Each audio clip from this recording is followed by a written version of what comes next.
বাবা অর্জুনের থেকে অনেক অধিক বীর, আর যার জন্য দক্ষিণা স্বরূপ তার আঙুলটাকে কেটে নিল। কেন? এই আঙুলটা যদি কেটে নেওয়া যায় তাহলে বাবা ভালো করে বাণ নিক্ষেপ করতে পারবে না। দুর্যোধন মরার আগে বলে গেল, বলো মা, মহাভারতে এরাই সব ভালো হয়ে গেল, শুধু দুর্যোধনে একাই খারাপ হয়ে গেল। কোন মায়ের সন্তান হলে যুধিষ্ঠির, ভীম, অর্জুন, নকুল, সহদেব নাম রাখে, কিন্তু কোন মা সন্তানের দুর্যোধন নাম রাখতে চায় না। কেন? ওই নামটা শুনলে তারা ভয় পায়। বলো না মা, জন্মেই কি কেউ খারাপ হয়? জন্মেই তো অমৃত সপুত্র হয়, তাহলে আমাকে খারাপ করলো কে? এই সমাজ। সমাজ আমাকে বলেছে, যখনই আমার সঙ্গে কেউ মিশতে আসে তার মারা ডেকে বলে দুর্যোধন ভালো ছেলে নয়। কেন? ওর জন্মের সময় নাকি বিনা মেঘে বজ্রাঘাত করেছিল, ওর জন্মের সময় নাকি রক্তের বৃষ্টি পড়েছিল, ওই জন্য সবাই জেনে গেল আমি নাকি ভালো ছেলে নয়। যে আমার সঙ্গে খেলতে আসে তার মারা বলে দুর্যোধন ভালো নয়, ওর সঙ্গে কেউ মেলামেশা করবি না। মা, ছোটবেলা থেকে জেনে গেলাম আমি খারাপ, তাই জীবনে যখন খারাপ হয়ে রইলাম, মৃত্যুর আগের দিন পর্যন্ত আমি ভালো হতে চাইলাম। মা, শুধু আমি তোমাকে এই কথাটা বলে গেলাম, মহাভারতে দুর্যোধন একাই খারাপ নয়, আরো চরিত্র খারাপ ছিল, কিন্তু তাদেরকে এই সমাজ খারাপ বলল না। গান্ধারী বারবার বলছে, খোকা, তোরে ৯৯টা ভাইকে যে মেরেছে তার নামটা তুই একবার বল।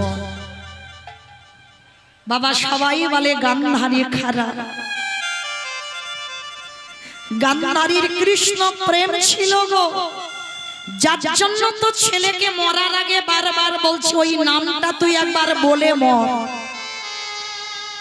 যারা যারা বাবা কীর্তন বোঝেন বা লীলা শোনেন, যেদিন আমার রাধারানী মথুরার হাটে বিকিকিনি করতে যাবে, বড়াই বুড়ি এসে বলেছিল ওই শাশুড়ি ননদীকে, হেরে তোদের বউ আছে, একবার মথুরার হাটে পাঠা। তখন জটিলা কুটিলা বড়াই বুড়িকে বলেছিল, বউ নিয়ে যাচ্ছিস যা, কিন্তু দেখবি যেন তার নামটা না করে। কে গো মায়েরা শোনোনি লীলাতে? বারবার বড়াই বুড়ি বলেছে, বড়াই বুড়িকে বলেছিল জটিলা কুটিলা যেন তার নাম করে না। তা বড়াই বুড়ি বলছে, আরে জটিলে কার নাম? তুই নামটা তো একবার বল, শুধু বলছিস তার নাম, তার নামটা তো একবার বল। কিছুতেই বাদীর দল নামটা উচ্চারণ করবে না। আর বড়াই বুড়ি বলেছিল, আমি বলিয়ে তবে ছাড়বো। বারবার বলছে সেই তার, আরে বাবা সেই বলে তার নাম, তুই নামটা তো একবার বল। বড়াই বুড়ি বাধ্য করেছিল জটিলা কুটিলাকে শেষে ওই নামটা উচ্চারণ করবার জন্য। ঠিক তদ্রূপ আজকের মাতা গান্ধারীও বারবার দুর্যোধনকে মরার আগে বলছে, খোকা একবার বল তোর ৯৯টা ভাইকে কে হত্যা করেছে? বলবো মা, বলবো বলেই তো বেঁচে আছি। তুমি তাকে চেনো, তুমি তাকে জানো, তুমি তাকে দেখেছো। খোকা তুই একবার নামটা বল। বলবো মা, বলবো, আবার বলে বলবো। যত তাড়াতাড়ি পারিস তুই একবার বল। মা, আমি বুঝি আর বাঁচবো না, কারণ আমার দাঁড়াবার আর ক্ষমতা নেই। তবু মরার আগে আমি তোমাকে বলে যাই, তাকে তুমি ছাড়বে না। যে তোমার কোল শূন্য করেছে তাকে কোনোদিন তুমি ছেড়ে দেবে না। খোকা একবার তুই তার নামটা বল। বলবো, বলবো মা, নামটা আগে বল তুই একবার।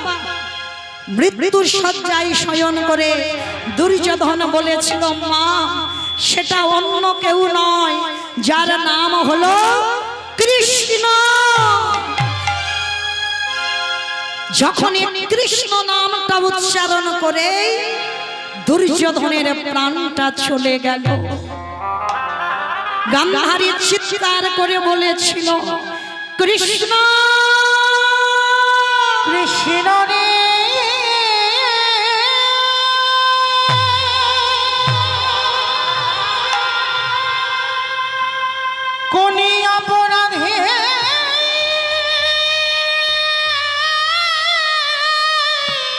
চুপ কর, চুপ কর বাবা। তুই আমায় পুত্র হারা করে দিলি কৃষ্ণ, ওরে কৃষ্ণ রে,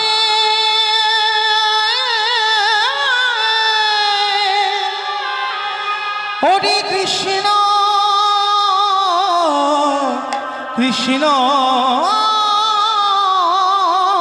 রে। পুত্র হারাবার যে কত জ্বালা, আত্মীয় পরিজন হারাবার যে কত জ্বালা, বুঝবি না কৃষ্ণ। আচ্ছা বলো তো মা, মা হয়ে ছেলের জন্য চিতা সাজাতে পারে, মা হয়ে ছেলের জন্য আগুনে জেলে আনতে পারে, কিন্তু মা হয়ে কি ছেলের মুখে আগুনটা দিতে পারে?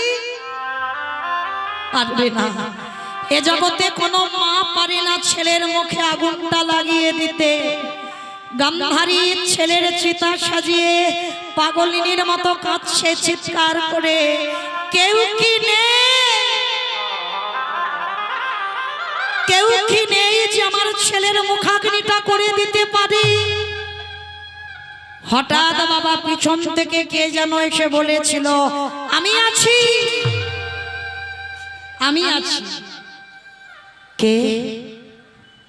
আমি তো তোকে দেখতে পাচ্ছি না। কে তুই? আমার সামনে আয়। চারিদিকে ঘুরে ঘুরে দেখছে কিন্তু দেখতে পাচ্ছে না, কিন্তু একজন বলছে আমি আছি তোমার ছেলের মুখে আগুন দেবার জন্য। কে তুই? আমি তোকে দেখতে পাচ্ছি না কেন? পাবে না, অত সোজা নয় আমাকে দেখা। হাজার ক্যালোরি এনে জেলে দিলেও আমায় দেখা যায় না, হাজার টিউবলাইট জেলে দিলেও আমায় দেখা যায় না, হাজার ক্যারিকেনে যদি আমার মুখের সামনে ধরো আমায় দেখা যায় না। আমি যদি কৃপা করে তারে দেখা না দিই, তবে তোমার সেই নয়ন হয়নি, তথাপি আমি তোমায় দেখা দেব। ভগবান পিছন থেকে সামনে এসে যেই না দাঁড়িয়েছে, গান্ধারী দেখা মাত্র বলে উঠল, কৃষ্ণ তুই, তুই হাসছিস আমাকে দেখি? কৃষ্ণ, আমার ছেলেগুলো মরে পড়ে আছে, কারোর হাত কেটে আছে, কারোর মাথা কেটে আছে, কারোর পা একদিকে, কোন ছেলের বুক চিরে রক্ত পান করেছে, কোন ছেলেটা উরুভঙ্গ হয়ে পড়ে আছে, আর তুই আমাকে দেখে হাসছিস? ভগবান হেসে বলে উঠল, পিসিমা কাঁদছো কেন? কেঁদো না, বৃথাই তুমি কষ্ট পাচ্ছ। চোরের ধন বাটপাড়াই তো নেয়, কান্নাকাটি করো কেন? 100টা ছেলে তো তোমার নয়, তুমি তো চুরি করেছো। এদিকে বলবো কি শুধু গল্প হচ্ছে? হরি বল। তাহলে 100টা ছেলে তো তোমার নয়, তাহলে 100টা ছেলে যখন তোমার নয়, তাহলে তাদের জন্য তুমি কাঁদো কেন? কৃষ্ণ, আমি ওদের মা না পিসি। ছেলে জন্ম দিলেই শুধু মা বলে না, ছেলে জন্ম দিয়েছো তুমি বড় মা হয়ে গেছো না। মা তাকেই বলে যদি বাবা মায়ের কর্তব্যগুলো পালন না করতে পারে। শুধু ছেলের জন্ম দিলে হবে না বাবা, এই জায়গাটা আমার মায়েদের খুব শোনা দরকার। সন্তান জন্ম দিয়েছি আমি, ওই ছেলেটার মা হয়ে গেলাম না। মনে রাখতে হবে বাবা, বাবা হলো বীজ, মা হলো ক্ষেত্র বা মাটি। যে বীজ বপন করা হলো, মাটিটা যদি নোনা লেগে যায়, মাটির ফসলটা জীবনেও ভালো হবে না। ও মায়েরা, কোন মাটি গো? এই ঠাকুরদার মাটি। মাটি, আগে মাটিকে ভালো হতে হবে, তবে তার সন্তানটা ভালো হবে। এই এখনকার সমাজে বলো তো মা, কেজি স্কুলে ছেলেদের পড়াচ্ছ কত করে বই, যে বই বাবা আমরাও এখন উচ্চারণ করতে পারবো না, এত কঠিন কঠিন একটা বাচ্চা মানুষের উপরে চাপিয়ে দিয়েছে। পড়া ওটা দরকার, কারণ আমরা হিন্দু ধর্মের মানুষ হয়ে, সনাতন ধর্মের মানুষ হয়ে আমাদের লেখাপড়ার প্রয়োজন, কিন্তু তার পিছনেও প্রত্যেকটা বাবা মার কর্তব্য সন্তানকে একটু আধ্যাত্মিক চেতনার দিকে ঠেলে দিতে হবে। কিরকম? সন্তানকে এত এত বই পড়াচ্ছ, কিন্তু কই সারা দিনে 24 ঘন্টার মধ্যে ছেলেকে তো একটু করে গীতা পাঠ করাচ্ছ না? কি গো, খুব কি কষ্ট। এত এত বই পড়াচ্ছ, সন্ধ্যা থেকে রাত 10টা পর্যন্ত বাচ্চাকে নিয়ে পড়াচ্ছ, তাহলে পড়া ওটা দরকার, কিন্তু তার মধ্যে দিয়ে সারা দিনের মধ্যে ছেলেকে শিক্ষা দাও যে খোকা স্নান করে এক লাইন করলেও গীতা পাঠ করতে যেন ভুলে যাস না, স্নান করে তুলসী গাছে জল দিতে যেন ভুলে যাস না। এই শিক্ষাগুলো কে দেবে? বাবা না, বাবা তো কর্মে থাকে, বাবা কেন দেবে? শিক্ষাগুলো মা দেবে। আমি দিয়েছি মা আমার ছেলেটাকে শিক্ষা, কারণ এখন আমার ছেলে আমার সঙ্গে আর কীর্তনে আসে না, কারণ পরীক্ষা হয়ে গেছে বলে ছুটি বলে 2 দিন এসেছি। কিন্তু আমার ছেলেকে ছোটবেলা থেকে শেখানো, স্নান করে তুলসী গাছে জল দিবি। এখন না ওর কাছে আমি থাকি না, মানে প্রতিদিন কীর্তনে আমি বাইরে বাইরে থাকি, কিন্তু তথাপিও আমার ছেলে কোনোদিনে তুলসী গাছে জল দিতে ভুলে না। প্রতিদিন স্নান করে এক পাতা হলেও গীতা পাঠ করতে কোনোদিন ভুলে যায় না। যত কর্ম থাক, যত কাজ থাক, এই দুটো জিনিস কোনোদিন ভুলে না। তাহলে শিক্ষা কে দেবে? মা। প্রত্যেকটা মাকে বলে যায়, সকালবেলা সন্তানকে তুলে ওদেরকে বলো সবার আগে এই ধরিত্রী মাকে যেন একবার প্রণাম করে। শুধু ছোট ছোট বাচ্চা নয় বাবা, প্রত্যেককে বলে যাচ্ছি, সকালবেলা আমাদের প্রথম কর্ম একবার এই ধরিত্রী মা মানে মাটিটাকে একবার প্রণাম করতে হবে। কেন হবে? ভালো করে বিচার করে দেখেন তো বাবা, সকাল হলে আমরা এই মায়ের বুকের উপরে পা দুটো তুলে দিলাম, সকাল হলেই তুলে দিলাম। সকালবেলা কত মলমূত্র ত্যাগ করলাম, সকাল থেকে আমরা মাটি খনন করে বীজ রোপণ করে অঙ্কুরিত করে সেই ফসল আমরা খাচ্ছি। প্রতিদিন এই মাটির উপরে কত যানবাহন চলে যাচ্ছে, কত বাস, কত গাড়ি, কত ট্রেন, ট্রাম, সব এই মাটির উপরে দিয়ে যাচ্ছে। তাহলে বলো তো আমার ধরিত্রী মা কত কষ্ট ভোগ করে। সকালবেলা খোলে যদি আমার মাকে একবার প্রণাম না করি, তাহলে যে আমাদের মতো অপরাধী আর পৃথিবীতে কেউ নেই। কোন মন্ত্র নয়, একবার শুধু মাকে প্রণাম করে বলো, মা সকাল হলে তোমার বুকের উপরে পা দেব, তুমি সন্তান মনে করে আমায় ক্ষমা করে দিও। এইগুলো ছোটবেলা থেকে বাচ্চাদের শেখাবেন। প্রত্যেক দিন সূর্যদেবকে যেন প্রণাম করতে ভুলে না যায়। কেন বাবা? সারা মাসে ইলেকট্রিকের বিল কত দেন? কি গো, আবার এই গরমের সময় কত বিল বেড়ে যাবে। তাহলে সেইগুলো যখন সরকারকে দিতে পারছ, আর যে সারা দিনে এত আলো দেয়, তাহলে তার জন্য কি আমাদের কৃতজ্ঞতা থাকে না? প্রত্যেকটা সনাতন ধর্মের মানুষ আমাদের প্রয়োজন সকালবেলা নিত্য কর্মগুলো আমাদের করতে হবে। আর এই শিক্ষাগুলো যদি তুমি তোমার ছেলেকে দিতে পারো, তাহলেই হবে তুমি সুযোগ্য সন্তানের মা। নিতাই গৌর প্রেমানন্দে হরি বল, হরি বল। আজকে লক্ষ্য করে দেখেন, গান্ধারীকে বলছে বাবা, এটা কিন্তু মৌমিতার কথা নয়, মৌমিতা বলছে না, তাহলে বলছে কে? ভগবান কৃষ্ণ কুরুক্ষেত্রের মাঠে দাঁড়িয়ে গান্ধারী পিসিমাকে বলছে, পিসিমা, জন্ম দিলেই মা খাওয়া যায় না, কর্মটা তাকে ঠিক ঠিক করতে হয়। আর কর্ম যদি তুমি ঠিক না করেছো, সেই সন্তান কোনোদিন তোমার সুসন্তান হবে না। গান্ধারী বলছে, কৃষ্ণ আমি তো ওদের মা। বলে, না পিসি, ওই যে বললাম জন্ম দিলে মা পাওয়া যায় না, তাকে কর্মটা করতে হবে।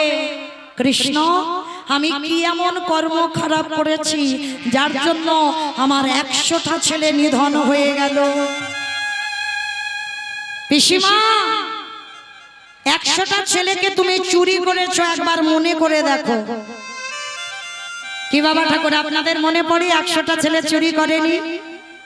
সেই যেদিন বাবা কুন্তি মার ঘরে গিয়েছিল দুর্বাসা মুনি, আর দুর্বাসা মুনি গিয়ে বলেছিল, কুন্তি, আমি তোর বাড়িতে এসেছি, একটু পরমান্ন সেবা করতে চাই। মায়েরা, পরমান্ন মানে কি? বাহ, পরমান্ন মানে পায়েস। আচ্ছা, ওই পরমান্ন সেবা করতে চাই, আর যেই না বললো পরমান্ন করে দে, তবে শোন, যে কোনো পাত্রে নয়, আমাকে 100টা সোনার পাত্রে পায়েস দিতে হবে। জোগাড় করেছিল কুন্তি মা 99টা, আর একটা পাইনি বলে বক্ষের কাপড়টাকে সরিয়ে দিয়ে ফুটন্ত গরম পায়েস বুকের উপরে ঢেলে দিয়ে দুর্বাসার চরণে দিয়েছিল। আর দুর্বাসা দেখা মাত্র বলেছিল, কুন্তি, তোর এত প্রেম, তোর এত ভক্তি, তোর এত নিষ্ঠা, তুই তোর হৃদয় পাত্রে দিলি কেন? আমি তো সোনার পাত্রে দিতে বলেছি। বাবা ঠাকুর, আমি যে জোগাড় করতে পারিনি একটা পাত্র, যার জন্য 99টা জোগাড় করলাম, আর একটার পাইনি বলে আমার হৃদয় পাত্রে ঢেলে দিলাম। শোন, তোর এই ভক্তিতে আমি বড় সন্তুষ্ট, আমি আশীর্বাদ করব, যা তুই স্নান করে আয়। স্নান করে এলেই এই যে 100টা সোনার পাত্রে আমায় সেবা দিলি, আমি তোকে বর দেব, তুই 100 পুত্রের জননী হবি। ও মায়েরা, আমাদের যদি পরপর 4-5টা মেয়ে হয়, একটা ছেলের জন্য 7 ঠাকুরের কাছে মানত করি না?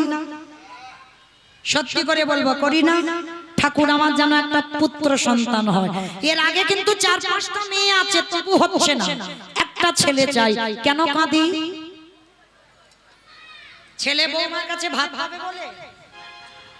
দূর, উল্টে তোমায় রেঁধে খাওয়াতে হবে। তাহলে ছেলের বৌমার কাছে ভাত পাওয়ার আশা করো না। তাহলে কি ছেলের হাতে পিন্ডি নেবে বলে? না। তাহলে কি ছেলে মুখে আগুন গুঁজে দেবে ওর জন্য? তাহলে ছেলে কেন?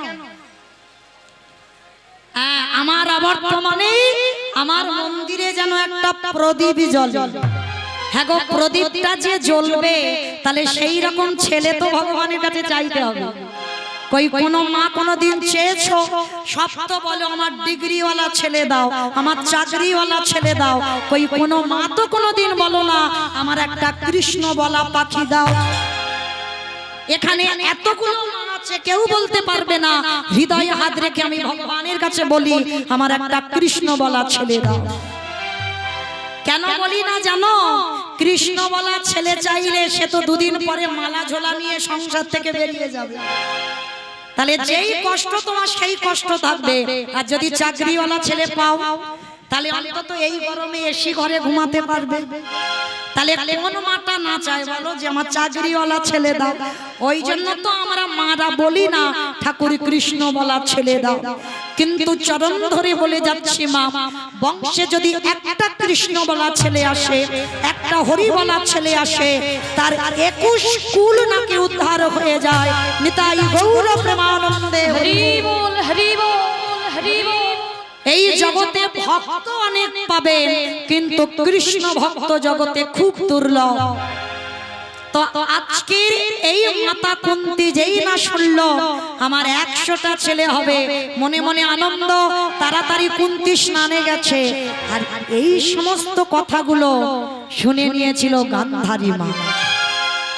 মনে মনে চিন্তা করলো এই তো সুযোগ, এই সুযোগে আমাকে বরটাকে চুরি করতে হবে। কুন্তির মতো শাড়ি পরেছে, কুন্তির মতো সেজেছে, দুর্বাসা ধ্যানা যোগে বসে আছে, দুর্বাসার চরণে এসে মাথাটা নিচু করেছে গান্ধারী। আর দুর্বাসা ধ্যানা যোগে ছিল, মা বুঝতে পারেনি, মাথায় হাত দিয়ে বর দিয়ে দিল, তুই শতপুত্রের জননী হবি, হবি।